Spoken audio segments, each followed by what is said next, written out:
Good afternoon, ladies and a few gentlemen. I'm Laureen Garrod. I'm director of the TV division here at ReadMeDem. I'm so pleased on behalf of ReadMeDem and personally to welcome you today to the second annual Women in Global Entertainment Power Lunch. Yes, thank you for being here. Speaking of lunch, please go on and eat the starters. The actual lunch, the second course, will be served after the panel, so don't hesitate. So you are over 150 of the most influential women in the industry from 24 countries right here in this room. You are the yes. You are powerful ladies who are playing a central role in shaping programming for this new golden age of TV. And we started this event last year because we realized that although there are many regional or national events, there was absolutely no international high-level networking event for women in this industry. And since you're all here at MIPCOM, we figured it was a natural. I'd like to thank Nancy Dubuque, President and CEO of A&E Networks, for being our partner in this venture. Lifetime, whose name is synonymous with excellence in original programming for women. I'd also like to thank Hollywood Reporter, who have joined us as media partner, and TV editor Marissa Guthrie, who is moderating the panel today. And thank you to our illustrious panel joining us today, Noura Al-Kabi,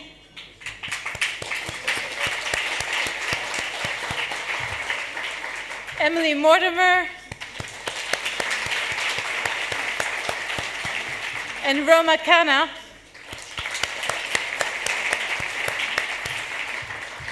As some of you are probably aware, Anne Sweeney has unfortunately been retained for urgent business. We're so delighted to have Roma Khanna with us, who is doing a keynote tomorrow, and who accepted very elegantly to join us. Thank you so much, Roma.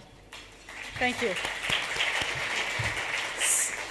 So before handing over to our partner Nancy Dubuque, let's watch a short video from Lifetime. It's coming.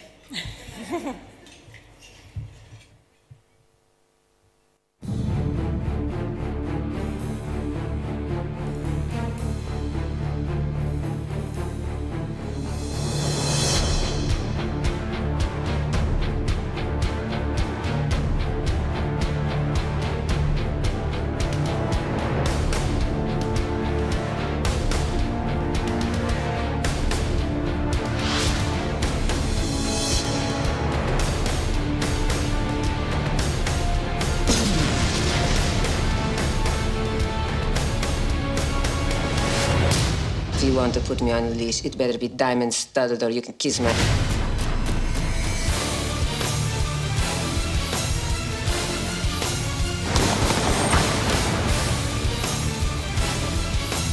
Dear God!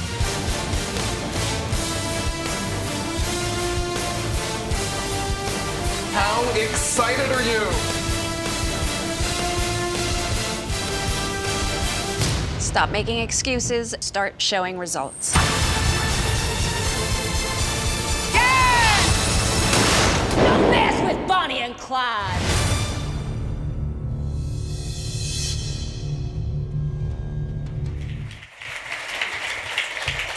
Thank you, thank you. The tagline for Bonnie and Clyde is, he held the gun, but she called the shots. So I think very appropriate for this room. I like to think of this room as the group of women who get their panties in a bunch over a good P&L. So thank you all for being here today. It's very, very exciting to be up here, not only representing Lifetime, but my whole A&E Networks family. I want to thank you to Laureen and especially ReadMeDem and Hollywood Reporter for joining us today.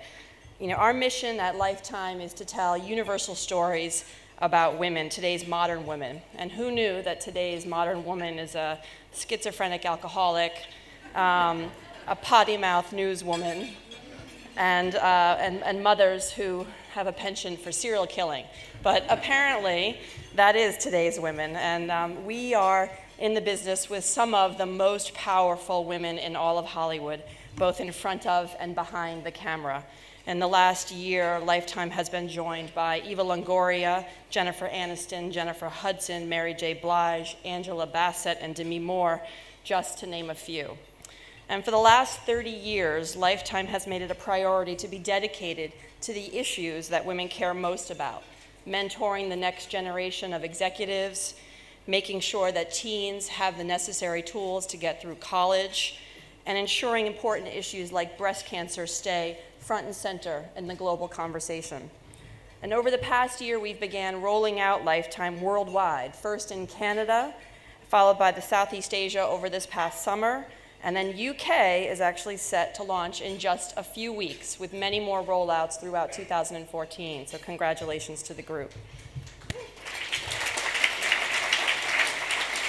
And speaking of powerful women, Laureen and her team have done an outstanding job today assembling a distinguished panel that we're going to hear from, talking about the golden age of television. It makes me feel very old to say that, the golden age of television. So I am excited to introduce Marissa Guthrie and the entire panel this morning. And if you would all come on up, and we'll get on with today's events. Thank you.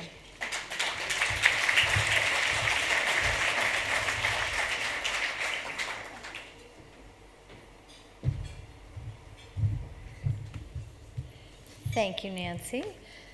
So while we're getting arranged, I'm just going to introduce our panel. Not that they really need much of an introduction. But on the end, as you all know, we have Roma Khanna as president of MGM Studios Television Group and Digital. Roma oversees development and production, worldwide TV and digital distribution and branded channels. She also leads the development of strategies. Sorry. Do you want to moderate?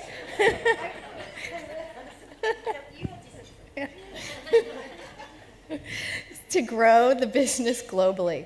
Roma's division brought the scripted drama Vikings to history, co-produces Teen Wolf with MTV, and secured a development deal with Nigel Lithgow for a reboot of the TV series Fame, which we all loved, I'm sure, and is also producing a limited series adaptation of the Coen brothers' Fargo for FX.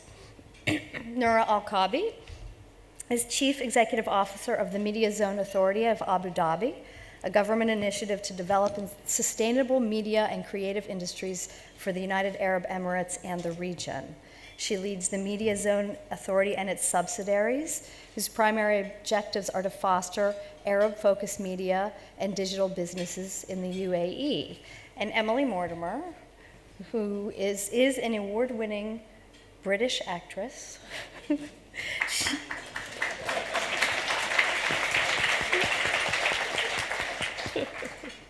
She began performing on stage and has since appeared in several TV and film roles, including The Newsroom, created by Aaron Sorkin,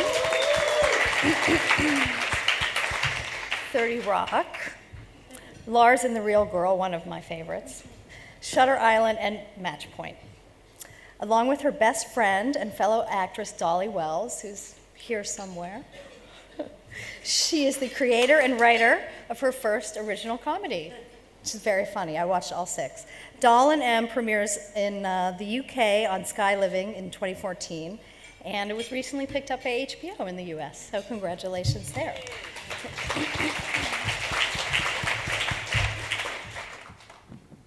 So since we are the theme of MIP is the golden age of television, I wanted to start, and we'll start with Roma. I wanted to ask each of you if you agree we're in a new golden age of television, and if so, why? Well, like Nancy, I think calling it a golden age makes me feel a little old, but it's definitely a phenomenally exciting age of television. I would agree with that. I think we're in this great moment of time where the business models and the distribution is evolving and changing in a way that's challenging, but offers incredible opportunities. And at the same time, they're giving multiple platforms for content and storytelling. And certainly as a consumer and a huge fan of television, I think the quality of the storytelling we're seeing right now is unlike anything we've seen in television since the inception of television. So from that perspective, great stories have the opportunity opportunity to find their way to the right audience one way or the other. And I think we're really lucky to be part of that. Nora? I would tend to agree if I mean, golden TV means golden content at the end. And just earlier I was talking about how we mostly watch TV more than film currently. And it's because there's good content at the end of the day. The good content that I'm watching is through my mobile device or my iPad or sometimes TV.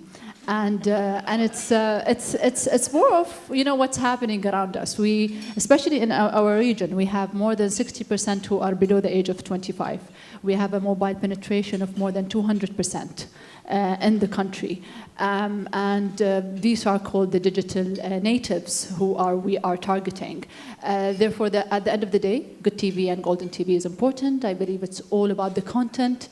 And if the content is really good, this is when the content goes globally.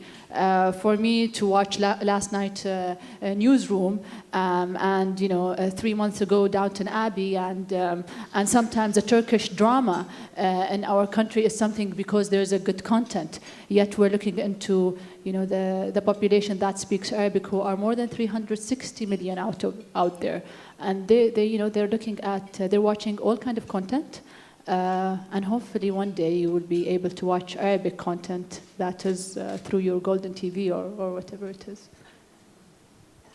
Well, I can only speak very personally from my point of view. I don't have the overview that these amazing women have, but having worked for HBO as an actor and now with Sky as an actor and a producer and a writer of Doll & M, I definitely have a feeling that it's an incredible environment for artists, television at the moment. I was I'm terrified of flying. I'm a terrible flyer, and I found myself in the HBO private jet with Richard Plepler coming back from the first premiere of the Newsroom, the first season, and it was so sweet of him to offer me a ride. But I was going through a little bit of private hell because I knew it was just going to be me and him, and I would have to have a conversation, and I never can normally have a conversation on an airplane because I'm so convinced I'm about to die. But it turned out to be an amazing conversation. He's an amazing man, and he actually managed to help me forget that I was flying high above the earth in a small tin can. And he talked a lot about his ideas about television and his job. And he said at HBO, what they really try to do is to encourage and foster artists. And his whole philosophy is that you can't, if you try to follow the zeitgeist, if you try to make things that are sort of hip and cool, and you're always going to end up, you're often going to end up failing.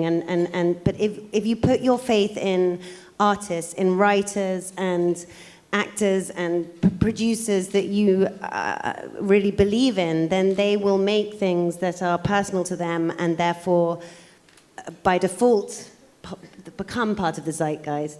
And he said the wonderful value of being at HBO is that they can afford to fail in some instances. They can take risks.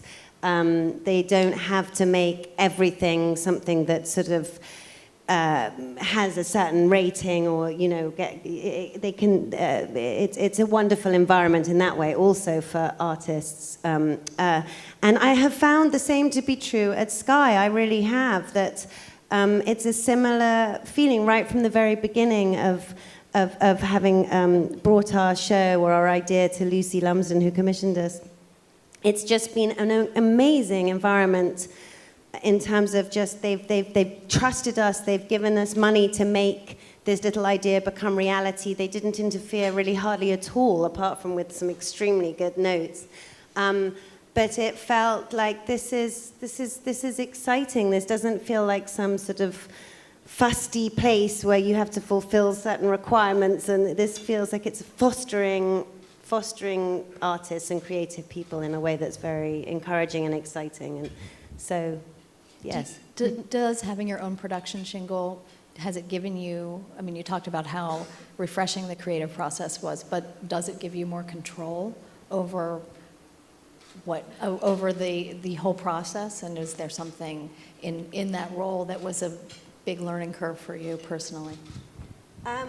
Well, I think yes, I mean, I have learned so much becoming a producer, but really it's the same thing that I learned as an actor, which is that you ultimately have to take responsibility for yourself. And that takes quite a long time as an actor to learn that, because there are so many other people deciding the fate of the thing that you're in, that you don't. It takes a long time to learn that really the only person who knows what you're doing is you, and that you have to take responsibility for your own performance. But when you're making a show, especially when you're doing it with friends and people that you really love and have known for many years, you want to, the same is true, you realize that you have to take responsibility. No one else, it's not going to magically be good. You have to make it good. But in a way, I found it easier in collaboration with a lot of people and as a producer, because you don't want to let anyone else, you don't want to let everybody down. You surround yourself with the people that you love and admire and are closest to, and you want it desperately not to fail for your own sake, but also for them. And, I really enjoyed the collaboration for that reason. Roma, people are watching television, and I mean, Nura mentioned it in many different ways. How have the streaming services, the rise of Netflix, YouTube, how has that changed the expectations from a content perspective?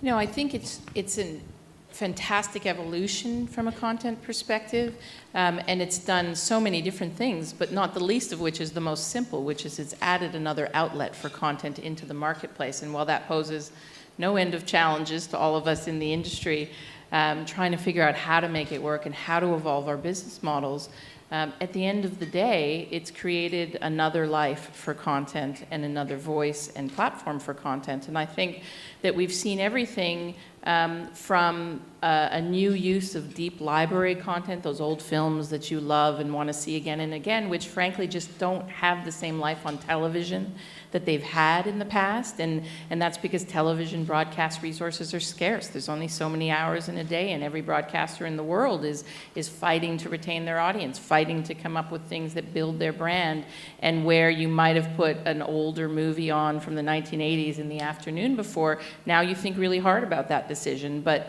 at the same time, when you come across it and you see it, you enjoy watching it. So, you know, that long tail of content that the subscription video on demand platforms has offered, I think has been interesting and evolving as we go in terms of how long is the long tail. But then also the opportunity for new and exciting content and investment into content. And obviously the talk in the US is about House of Cards and Orange is the New Black and these really high quality television stories that I love watching, as do many people. I don't know exactly how many people because Netflix won't tell me, but a lot of people apparently watch these shows.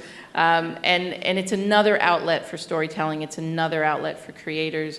You know, how the models work over time and how sustainable those models are, well, we're all going to be a part of that process figuring that out. But I think from a consumer point of view, while it's been confusing and there's many options, that's never a bad thing, and there's room for great content, and it's up the bar as to what great content means. Well, I mean, and certainly with House of Cards, I mean, that was the auspices behind that project were very, I mean, you had Kevin Spacey, David Fincher, I mean, it was marketed like any other like an HBO project. So that sort of struck me as something that was taking the HBO model and applying it to a streaming service. And which they can do because their model is similar in terms of subscription, and channels like Nancy's channels have a very different business reality that they have to deal with, which is still working in the world of advertising. And they have to bring in the eyeballs and the volume of eyeballs, which they report publicly, so we all know what those are, to match that up with advertisers. Of course, there's a subscription element to that, but that balance, I think, makes you think about content in a very, very different way. But I think we forget in the cable world, a lot of this stuff is really about building your brand. And I've said this before, and I'll say it again, brand is everything. It's about building your relationship with the brand and the brand's relationship with your audience. And when history does something like Vikings, they're wrapping a flag around this thing and saying, this is what we're about. And it's big and it's bold and it's fantastic. But the dollars are coming in at every other minute of the day. And it's not just about that particular show and how many dollars come in around that. And I think a lot of the Universal networks and networks that Francis Barrick has worked with, have benefited from second windows of network programming, but they don't win unless their brand wins, and they create content that matches up with that brand. So it's an interesting thing. Netflix, their brand is what it is that allows them to do that. Would that same show have been a success on a Lifetime or on a Bravo? Who's to say? You don't know. I want to talk a little bit about this, since we are at MIP, this global cross-pollination in content. And Noura, one of your goals is to bring more production into the Arab world. When we look around at the content, it does really feel like the entertainment world is flat. But there do seem to be some misperceptions about working in the Middle East. A producer recently said to me, "Sand is sand. I don't need to go to Abu Dhabi. I can go to Arizona or Los Angeles." So how do you combat those misperceptions or perceptions in bringing foreign content into Abu Dhabi? I'm not sure if you'll have camels that much in Arizona, so we can throw some camels and that would be definitely a plus side. But looking into what we're trying to do. 40 years ago, yes, it was sand. There was nothing. And we were going to celebrate our 42nd anniversary in the United Arab Emirates. And in Abu Dhabi specifically, we grew up where there was the financial sector and the oil sector. And I was working in the oil sector, then the energy sector. I'm luckily in the creative sector right now. And when we grew up, we said, okay, so the economy is oil. The economy is oil. Yes, we are an oil-rich state, yet we are preparing ourselves when oil won't be that much of an economic drive within not just regionally and as well globally. And here is where comes 2454 and how the income is totally diversified from oil. So what we intended to do, okay, so we need to build the infrastructure. So we invested in the infrastructure. We've built the infrastructure from studios, high-end HD studios and post-production facilities. And then I think it's not just the infrastructure. We are also a country that has more than 200 nationalities. We grew up with people who are from different parts of the world, and we do. Our kids are exposed to similar media, which is exposed in the U.S. or in Europe. So at the end, content. There is a journey of content that goes around us. So for us, how can we capitalize on the talent? So internally, we built the facilities. We worked on getting more than 100 freelancers, and then how can we get more production happening? There are two ways to do it. Number one, of course, after the infrastructure and the talent, how can I get in a country that has only 8 million of its population from the Arab region, which has more than 360 million people, to shift the eyes and have the hub over there. We don't have the Bollywood, and we don't have the Hollywood in the region, in the Arabic region. Yet we have the superstars on YouTube. And we have the youth that is coming out of such experiments. Therefore, we introduced the 30% rebate in Abu Dhabi. So whatever spend will be in Abu Dhabi from services, this is where we're attracting regional and international. From regional, unfortunately, of what's happening in Syria, we filmed a drama for more than 2 months, a Syrian drama, and they were going to film more drama within the coming months. So this is where we're luckily homes for our friends, the Syrians, who are unfortunately not able to produce within the region. This is number one. Number two, we always want also the international players to be part of what we're doing. So recently we had Sony Pictures and Jerry Bruckheimer they filmed 2 days in Abu Dhabi. But it's not Abu Dhabi. It's a farm and it's a studio, so as if it's in Iraq. So we're offering a safe environment as well with the facilities and services. They came, most of the crew, it was local crew. There was heavy construction studios, digital effects, everything all together within 2 days. It was about the experience. We have beautiful buildings, but it was about the experience. They left, so the movie is Beware the Night. And there's the cave scene with many skulls. We do have some skulls around us in the office right now. There was an excess of skulls. And then later on, so we're going to have more international pictures who are interested to film because of the services at the end of the day and because of the regulation framework. We are home of more than 230 international companies in Abu Dhabi. And for them to set up there, change the perception of the Middle East and what can we offer. And specifically with the young Arabs it's different for them to be in a set of an international film and to look at the set of a Syrian drama and an international film and then go and create content for themselves. For us, we funded short films. We're funding webisodes as well. We don't have the Netflix yet. We don't have the Hulus. So, the game changers are the young people who are in the underground working on the YouTube format and then getting out on the network. It's just the formula how you drive everything in one place, from an infrastructure, talents, and expertise, locally and regionally and internationally. Do you have to be careful about what kind of production you allow in or invite in because of cultural differences? Is that a concern? Yeah, absolutely. I mean, it's from a cultural perspective. So, of course, we won't, allow, the highly, let's say, rated R movies. Is this something that is culturally that is not allowed within our culture? It's also in terms of religion. When we talk of religion, we're talking of all religions. It's for us. We don't want to end up,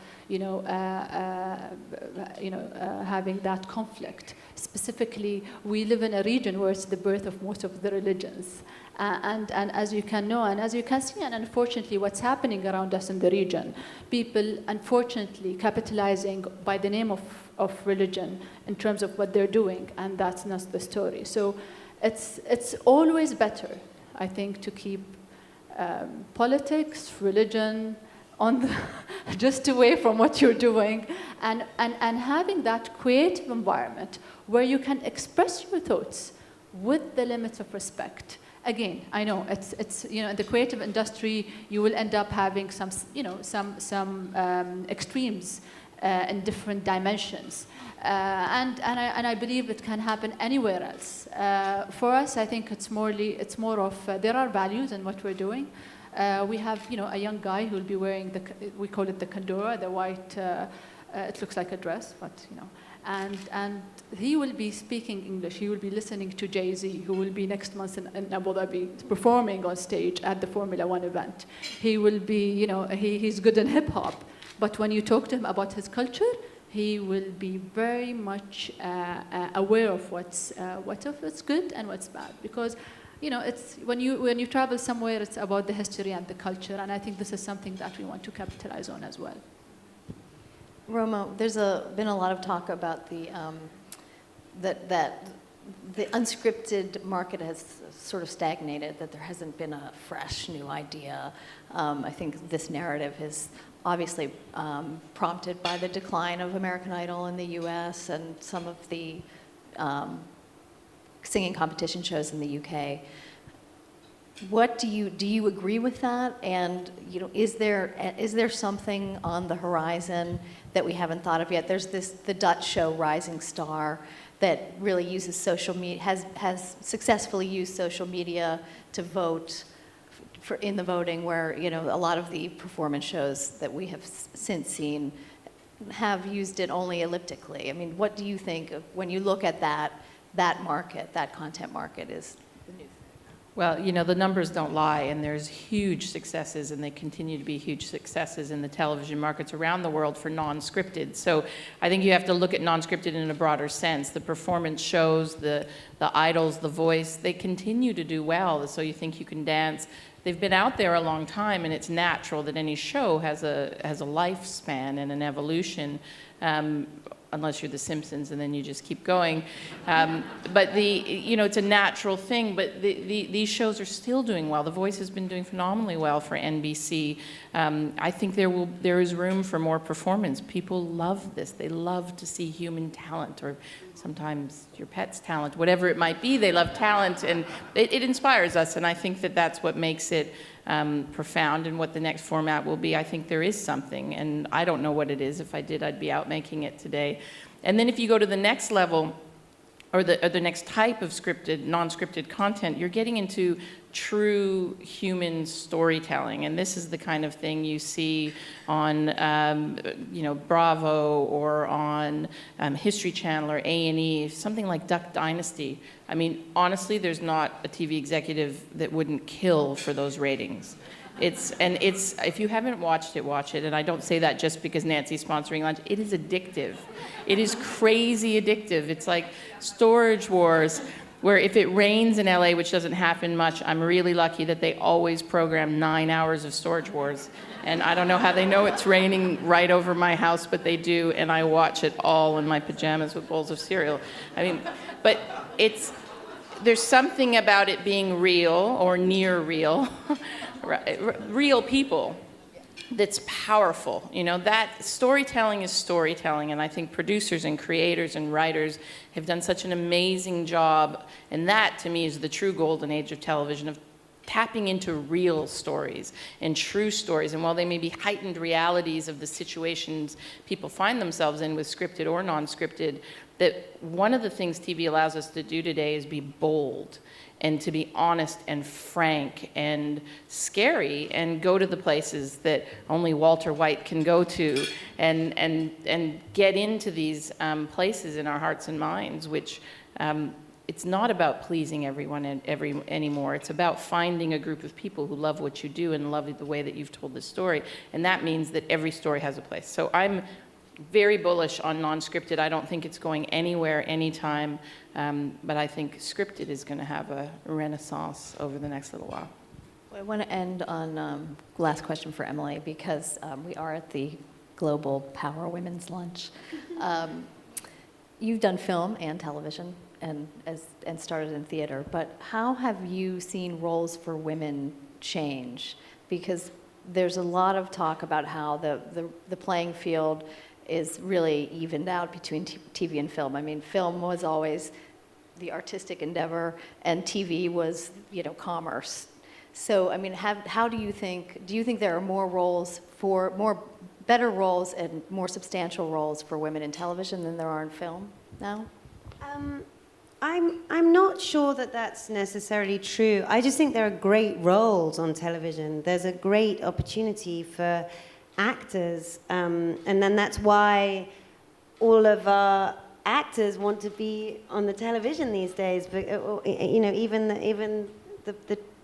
the most successful ones, the ones that can do any movie they'd like, they're all longing to be on the television, because that's where the great material is, and the great writers are, and the great parts, and you can really investigate a character through a series, and I think, correct me if I'm wrong, but I've heard that more and more you guys are getting interested in the idea of a series that only goes for one season. I know there's a technical word for a limited series, which is just that's heaven for an actor, to be able to really explore a character in depth over 10 hours. but not have to sign your life away. I think that that type of scheduling is encouraged. Every actor would be interested in pursuing that kind of a part. As for the roles getting better for women, I'm not sure that that's necessarily true. I mean, it probably is. Everything's getting better for women, but I think that maybe partly because, again, better than I do, that we've been able to monitor figures and viewing figures, in much more detail now. It's become apparent that women the female audience is so important, and therefore people, the money people, are very mindful of that in the kind of shows that they develop, and